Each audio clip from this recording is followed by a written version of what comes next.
Hello बच्चे, कैसे हैं आप। चलिए अभी देखते हैं अकाउंटेंसी का VVI ऑब्जेक्टिव क्वेश्चन। कंपनी के स्वामी होते हैं समता अंशधारी, पूर्वाधिकार अंशधारी और ए और बी दोनों। ठीक है, तो इसमें होगा ए और बी दोनों। ठीक है, आगे चलते हैं। नाम मात्र की पूंजी जानी जाती है। नाम मात्र की पूंजी जानी जाती है तो अधिकृत पूंजी, रजिस्टर्ड पूंजी ए और बी, तो इसमें होगा ए और बी दोनों। ठीक है, आगे चलते हैं। स्थिति विवरण में अंशहरण खाते के शेष को ... के अंतर्गत दिखाया जाता है, तो इसको जब भी दिखाया जाता है तो अंश पूंजी खाते में दिखाया जाता है। चलिए अगला क्वेश्चन।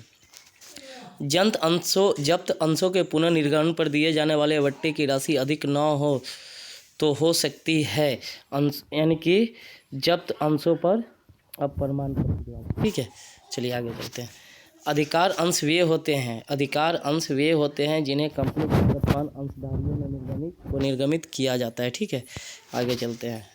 लाभांश सामान्यतः दिया जाता है, तो लाभांश प्रदत्त पूंजी पे दिया जाता है। ठीक है, आगे चलते हैं। समता अंशधारी कंपनी के होते हैं, तो समता अंशधारी कंपनी के कौन होते हैं, तो इसका आंसर हो जाएगा स्वामी। ठीक है, आगे चलते हैं।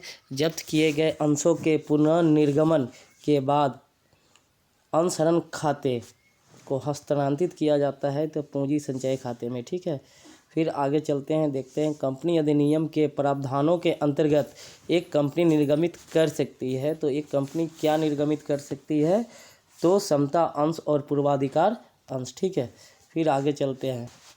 अंशों के हरण के परिणाम स्वरूप घट जाती है, तो क्या घटती है, तो घटती है चुकता पूंजी घट जाती है। ठीक है, फिर आगे चलते हैं। चलते हैं और देखते हैं। टेबल F के अनुसार अग्रिम याचना पर ब्याज की अधिकतम दर है, कितना दर है, तो यहाँ पे इसका तो ऑप्शन दिया हुआ है नहीं। ठीक है, 8%, 6%। ठीक है, फिर आगे चलते हैं। 6% होगा इसका। ठीक है, आगे चलते हैं।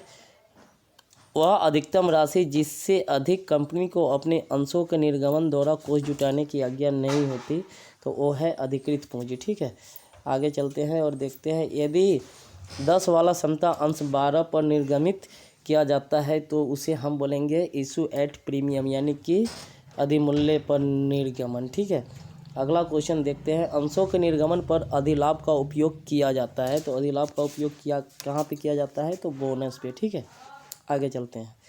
अधिकृत पूंजी का वह अंश जिसे सिर्फ कंपनी के समापन पर ही मांगा जा सकता है, तो कौन सी पूंजी है, तो आरक्षित पूंजी। ठीक है, आगे। कंपनी अधिनियम के अनुसार न्यूनतम अभिदान की राशि कुल निर्गमन ...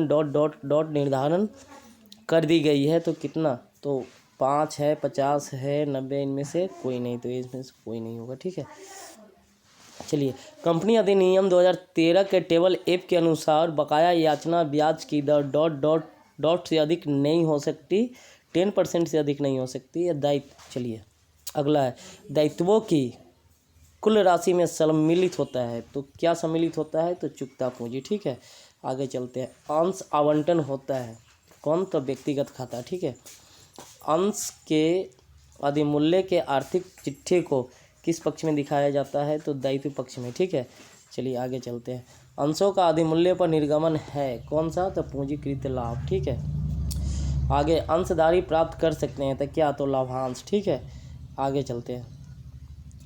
अंश का हरण किया जा सकता है, तो सभा में उपस्थित न होने की स्थिति में या फिर मांग राशि के भुगतान करने पर, तो इसका हो जाएगा मांग राशि के भुगतान करने पर। ठीक है, क्या चीज़ करने पर, भुगतान करने पर। एक कंपनी अपने अंशों को प्रीमियम पर भुगतान पर भारतीय कंपनी अधिनियम 2013 की किस धारा के अंतर्गत जारी करता है, तो धारा 52। ठीक है,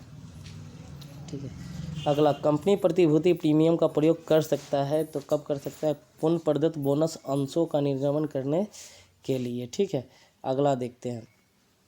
ठीक है, चलिए बच्चों, इतने पे इसे हम समाप्त करते हैं। ठीक है, फिर आगे अगला वीडियो देखते हैं। चलिए कहाँ ये इसका